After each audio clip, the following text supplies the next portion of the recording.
오늘 이 복된 시간에 주시는 하나님 말씀은 우리 열왕기상 17장 1절부터 9절까지 말씀입니다. 열왕기상 17장 1절부터 9절까지 말씀입니다.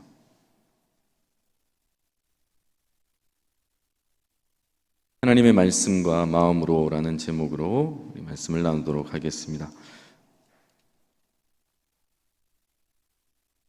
저하고 교독으로 봉독하도록 하시겠습니다. 길르앗에 우거하는 자 중에 디셉 사람 엘리야가 아합에게 말하되 내가 섬기는 이스라엘의 하나님 여호와께서 살아계심을 두고 맹세하노니 내 말이 없으면 수년 동안 비도 이슬도 있지 아니하리라 하니라.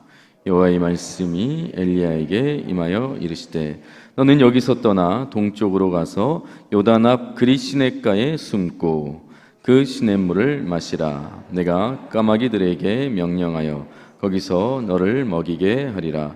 그가 여호와의 말씀과 같이 하여 곧 가서 요단 앞 그릿시냇가에 머물매 까마귀들이 아침에도 떡과 고기를 저녁에도 떡과 고기를 가져왔고 그가 시냇물을 마셨으나 땅에 비가 내리지 아니하므로 얼마 후에 그 시내가 마르니라. 여호와의 말씀이 엘리야에게 임하여 이르시되 함께 읽겠습니다. 너는 일어나 시돈에 속한 사르밧으로 가서 거기 머물라. 내가 그곳 과부에게 명령하여 내게 음식을 주게 하였느니라.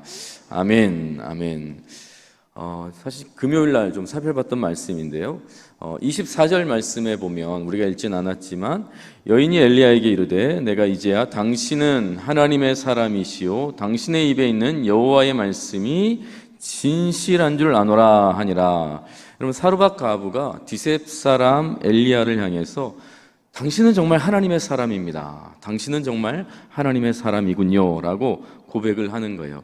제가 잘 모르겠지만 엘리야의 마음이 아마 울컥했을 것 같아요. 울컥했을 것 같아요. 여러분 한번 생각해 보세요. 남편이 나에게, 아내가 나에게, 또 친구들이 나에게 당신은 정말 하나님의 사람이네요 라고 고백을 했다라고 생각해 보세요.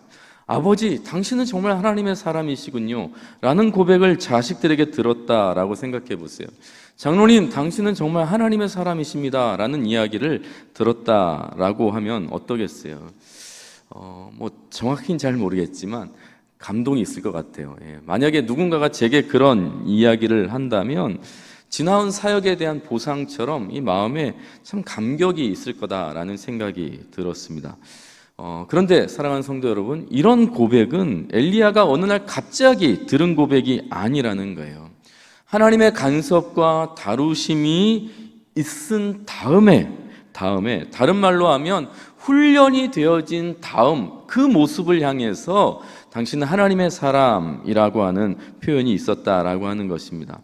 그래서 지난번에 금요일 날 나눴던 내용은 훈련의 중요성에 대해서 한번 나눴어요.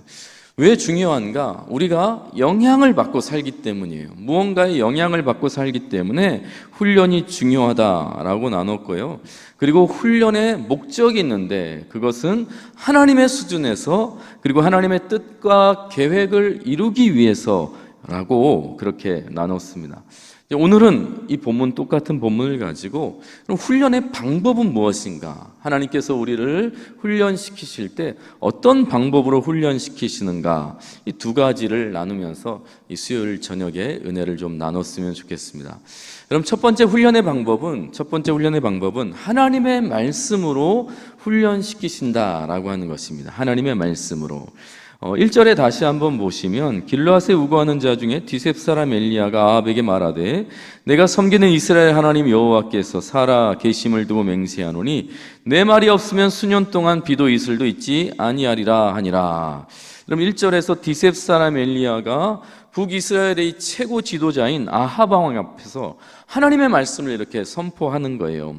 여러분, 이 정도 담대함이 있고 이 정도로 말씀을 전할 수 있다라고 한다면 엘리야는 이미 충분히 대단한 열정의 사람이고 충분히 말씀의 사람이라고 할 수 있다라고 했죠. 그러나 하나님은 이 정도의 수준에서 사역하길 원하지 않으시는 거예요. 하나님의 수준에서 하나님의 뜻과 계획을 이루는 사람이 되게 하기 위해서 그를 훈련시키시는 거예요. 어떻게 훈련시키시는가? 말씀을 주신다는 거예요. 말씀. 그래서 1절에 바로 이어서 2절에 이렇게 하나님의 말씀이 임하지 않습니까? 여호와의 말씀이 엘리야에게 임하여 이르시되. 여러분, 하나님께서 훈련시키시길 원할 때는 반드시 말씀을 주신다라고 하는 것입니다. 여러분, 말씀을 주실 때는 우리를 두렵게 한다거나 우리를 자랑하는 사람으로 보이기 위함이 아니라 훈련시키시기 위함이라는 것을 잊지 마셨으면 좋겠어요. 여러분, 우리가 너무나 잘 아는 말씀이 있죠. 디모데후서 3장 16절 같이 한번 읽어보겠습니다. 시작. 모든 성경은 하나님의 감동으로 된 것으로 교훈과 책망과 바르게 함과 의로 교육하게 유익하다라고 하는 것입니다. 한마디로 하나님의 말씀이 우리를 훈련하신다는 거잖아요. 훈련시키신다. 여러분, 그러면 어떻게 되는가? 그 다음 바로 17절 말씀 같이 한번 읽습니다. 시작. 이는 하나님의 사람으로 온전하게 하며 모든 선한 일을 행할 능력을 갖추게 하려 함이라. 여러분, 하나님의 사람으로 온전케 하는 거예요. 온전케 하는 거예요. 하나님의 말씀이 하나님의 사람으로 온전케 되게 한다라고 하는 것입니다. 믿으시죠? 하나님의 사람에게는 하나님의 말씀이 하나님의 사람으로 온전케 되게 하는 거예요. 여러분, 그러면 질문이죠. 하나님께서 말씀으로 우리를 훈련시키신다라고 한다면 말씀 앞에 선 우리가 해야 될 태도는 무엇일까요? 1번 순종, 2번 순종, 3번 순종. 정답은 순종이에요. 순종. 말씀 앞에 선 하나님의 사람들, 훈련생들의 태도는 당연히 순종이에요. 순종. 여러분, 우리는 순종을 통해서 훈련되어진다라고 하는 것입니다. 여러분, 엘리야를 한번 살펴보세요. 3절에 보면 너는 여기서 떠나 동쪽으로 가서 요단 앞 그리시네가에 숨으라고 하나님께서 말씀을 주셨어요.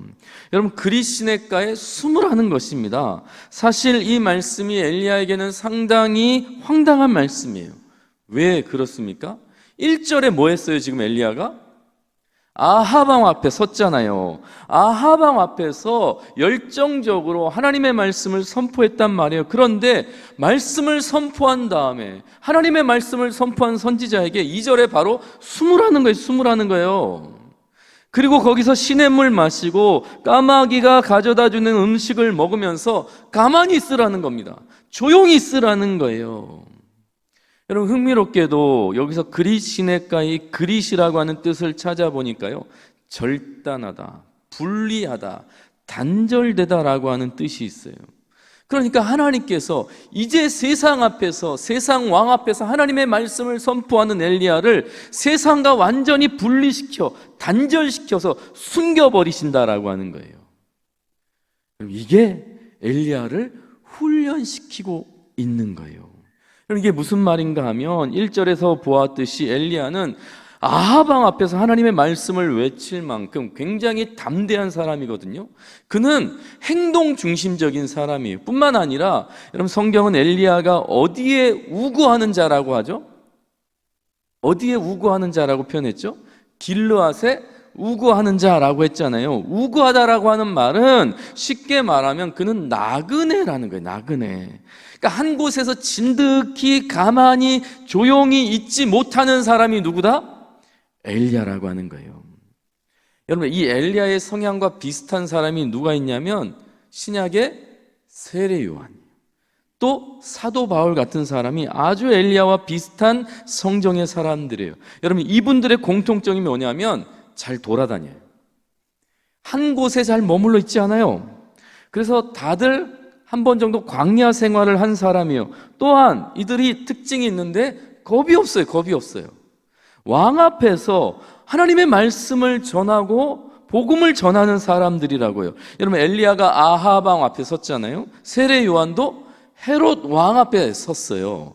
또 사도 바울도 로마 황제까지 상소할 정도로 여러분, 이들이 겁이 없어요. 담대한 사람들이라는 거예요. 여러분, 이런 성정을 가진, 이런 성향을 가진 사람들이 가장 힘들어하는 장소가 어딜 것 같아요? 어디일까요? 그릿시내가 같은 곳이에요. 숨겨지는 거예요. 숨겨지는 거예요. 숨겨지는 거예요. 여러분 왜 그렇습니까? 그들은 행동 중심적인 사람이에요. 말을 해야 되는 거예요. 막 터프하게 살아가야 된다는 것입니다. 여기저기 돌아다녀야 하는 사람들이에요. 그런데 그릿시내가에 하나님께서 가둬버리는 거예요. 가만히 있으라는 거예요. 그리고 먹을 것도 누가 가져다 준다고요? 까마귀들이 가져다 주는 거예요. 여러분 내가 먹고 싶은 걸 먹을 수 있는 게 아니라 까마귀가 가져다 주는 음식만 먹을 수 있는 거예요. 여러분 이 사람들의 특징은 말을 하면서 살아야 되는데 누구랑 말하겠어요? 까마귀랑 깍깍거리면서. 그게 얼마나 답답하겠어요. 그런데 지금 이 삶 자체가 지금 하나님께서 엘리야를 훈련하시고 있다는 거예요. 훈련하시고 있다는 거예요. 사랑하는 동부교회 성도 여러분, 하나님은 우리의 기질을 쓰시는데 훈련으로 다듬어지는 기질을 쓰신다는 것을 잊지 마시기 바랍니다. 여러분 있는 모습 그대로 쓰시길 원하시는 게 아니라 있는 모습 그대로 우리를 부르신 다음에 하나님의 사람으로 바꿔 가시는 거예요. 하나님의 수준으로 하나님의 계획과 뜻을 이루는 사람으로 우리를 훈련시켜 가신다는 것입니다. 여러분 야생마 길들이는 방법이라고 하는 글이 있더라고요. 미국의 그 서부의 농장주들이 이 거칠고 사나운 야생마들을 길들이는 방법이 있대요. 어떻게 길들이는가 하냐면요, 길들여지지 않은 이 야생마를 그와 정반대의 성질을 가진 아주 순하고 아주 조용하고 아주 인내심이 강한 당나귀하고 함께 묶어 놓는다고 해요. 그러니까 둘이 그냥 짝을 지어 둔다고 합니다. 그러면 며칠 후에 영락없이 이 야생마가 아주 얌전해진다고 해요. 지금 뭘 하고 있는 거죠? 훈련시킨 거예요. 훈련시킨 거예요. 그냥 묶어둔 것이 아니라 당나귀를 통해서 훈련시킨 것이죠. 사랑하는 동부교회 성도 여러분, 하나님께서 갑자기 디셉 사람 엘리야를 그릿시내가에 숨기신 이유가 있는 거예요. 하나님은 하나님의 사람을 자기 방식대로, 자기 성향대로, 자기 감정대로 사역하게 두시는 것이 아니라 하나님의 말씀에 의해서 다루어져서, 다듬어져서 사역하길 원하시기 때문인 줄 믿으시기 바랍니다. 그럼 하나님의 말씀이 우리를 훈련시키신다는 것을 기억하셨으면 좋겠어요. 두 번째 훈련의 방법이 무엇인가? 여러분 하나님께서 말씀으로 우리를 훈련시키시지만 또 한 가지 하나님의 마음으로 우리를 훈련시키신다는 것을 잊지 않으셨으면 좋겠습니다. 하나님의 마음으로 우리를 훈련시키세요. 여러분 우리가 철 들었다라고 가끔씩 이렇게 얘기하잖아요. 언제 철 들었다라고 말하죠? 우리의 몸에 막 철분이 엄청 많으면 야, 너 철 들었다 이렇게 말하나요? 언제 철 들었다고 하죠? 그렇죠. 여러분 갑자기 그러니까 아무 이 손발 까딱하지 않던 아이가 막 설거지를 하기 시작하는 거예요. 갑자기 막 이불을 개기 시작하고 막 공부를 막 시작하는 거예요. 그럼 갑자기 행동이 변화되어서 철들었다라고 말하는 게 아니라 그 마음속에 심정에 뭔가 변화가 있으니까 그런 행동들로 나타나는 거겠죠. 어떤 마음일까 살펴보면요, 자식이 부모의 마음을 아는 그때 이 삶의 변화가 생기잖아요. 이게 철드는 거잖아요.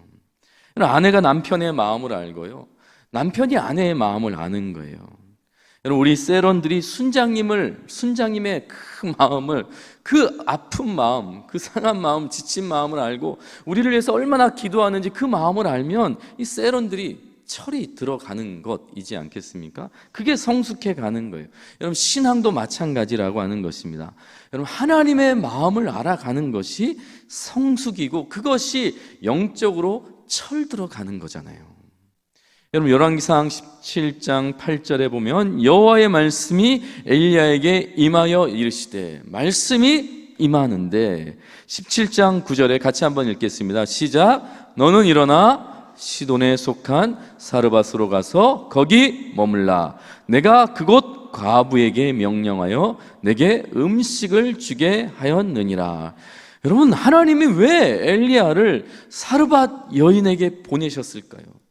여러분, 왕 앞에서 담대하게 하나님의 말씀을 전하면서 정말 전 세계 가운데 막 복음을 전하면서 그렇게 쓰지지 않고 왜 갑자기 사르밧 여인에게 엘리야를 보내셨겠어요?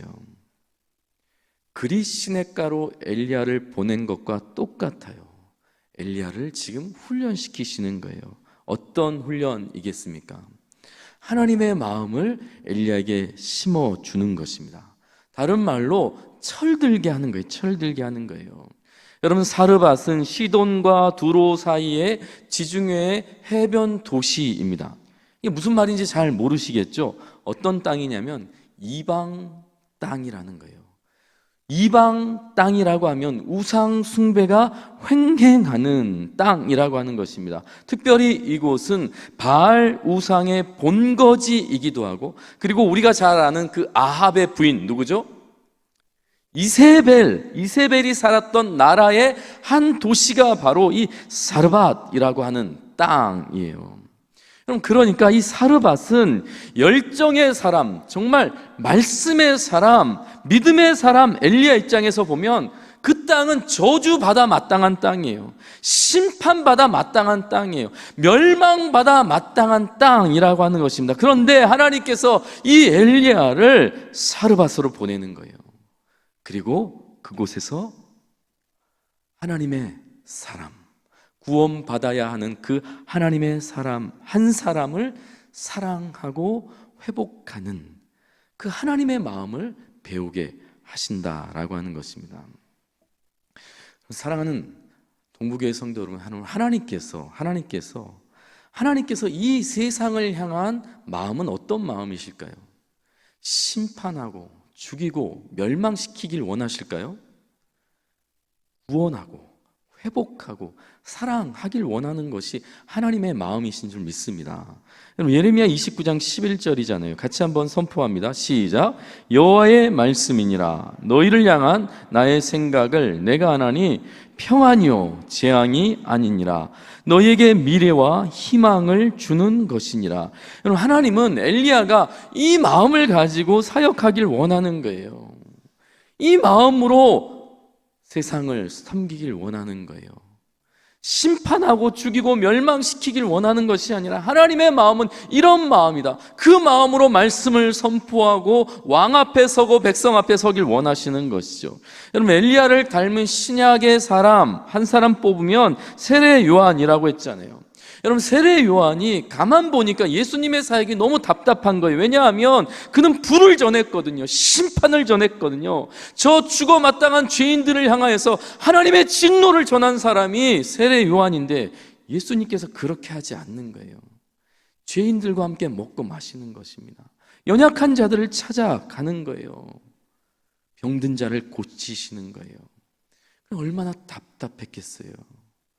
그러나 하나님의 본심이 뭐라고요? 예수님께서 이 땅에 오신 이유가 무엇입니까? 회복이고 구원인 줄 믿습니다. 하나님은 엘리야를 심판자로 부르신 것이 아니라 구원자로 부르신 거예요. 그래서 심판의 땅에서 사랑하시는 하나님의 마음을 배우게 하는 거죠. 사르밧 과부를 통해서. 동부교회 성도 여러분, 우리가 하나님의 마음으로 단련되는 것입니다. 하나님의 심정이 무엇인지, 하나님의 마음이 무엇인지 그걸 배우고 알아가면 그것이 바로 훈련이고 우리가 성장해 간다는 것을 잊지 마시기 바랍니다. 제가 부산에 내려온 지 얼마 안 돼서 월요일 아침에 갑자기 이제 전화가 왔어요. 부모님께. 반평생을 개척교회 하신 아버지께서 이 경제적인 문제 때문에 더 이상 이제 이 목회를 하실 수가 없는 상황이 되었다라고 하는 것입니다.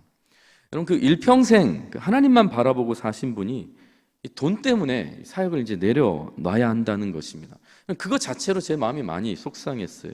이제 결국 다 정리를 하시고 그래도 집은 있어야 하지 않겠냐 해서 자녀들이 이제 빚을 내서 이제 그 빌라를 이제 한 공간을 얻어 드렸어요. 그런데요, 너무나 당황스럽게도 아버지께서 그 집에서 뭘 하셨는지 아세요? 다시 목회를 시작하신 거예요.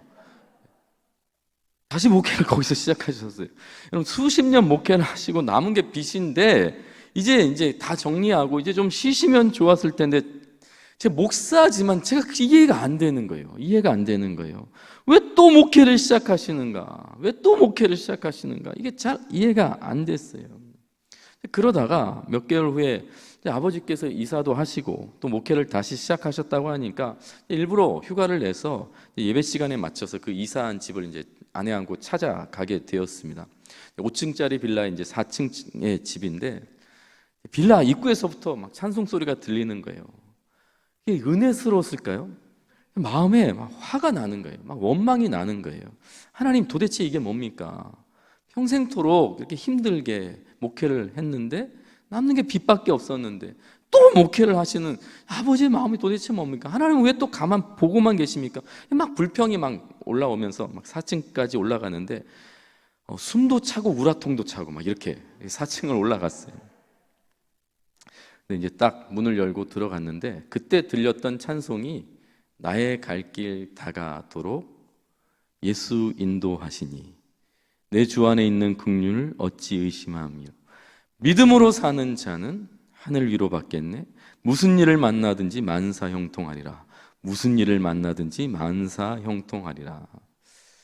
그럼 제가 이제 원망하며 딱 들어갔는데 들어가는 순간 문을 열고 들어가는 순간 화가 폭발한 게 아니라요. 눈물이 핑 돌더라고요. 갑자기 눈물이 확 돌더라고요. 그래서 갑자기 정신이 차려졌어요. 그럼 아버지께서 목회를 어떻게 하셨는지, 아버지께서 목회를 하신 게 아니라 하나님께서 하게 하시니까 하신 거지 라고 하는 생각이 갑자기 드는 거예요.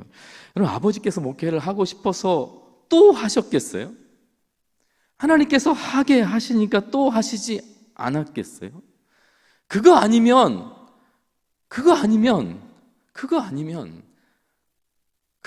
안 되는 거예요. 아버지에게는 그거 아니면 할 수 있는 게 없는 거예요.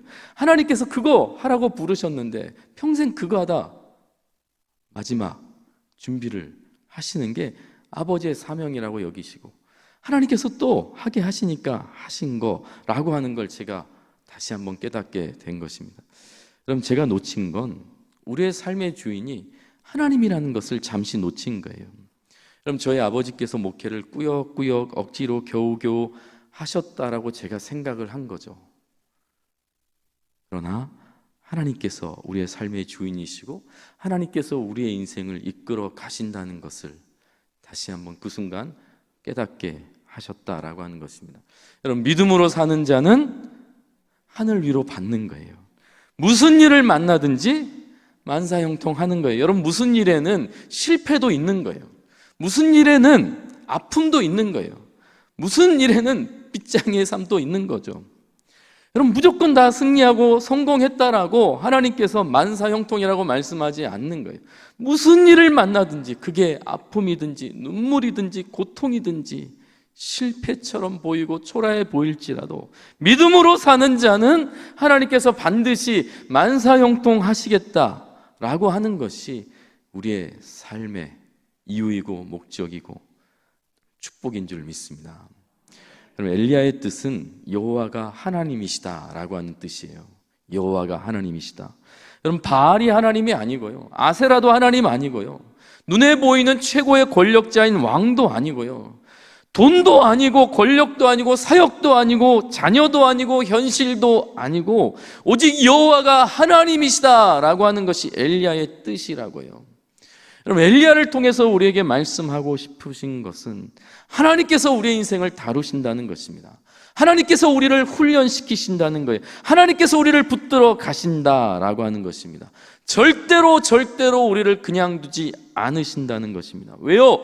하나님께서 우리의 주인이시기 때문임을 믿습니다.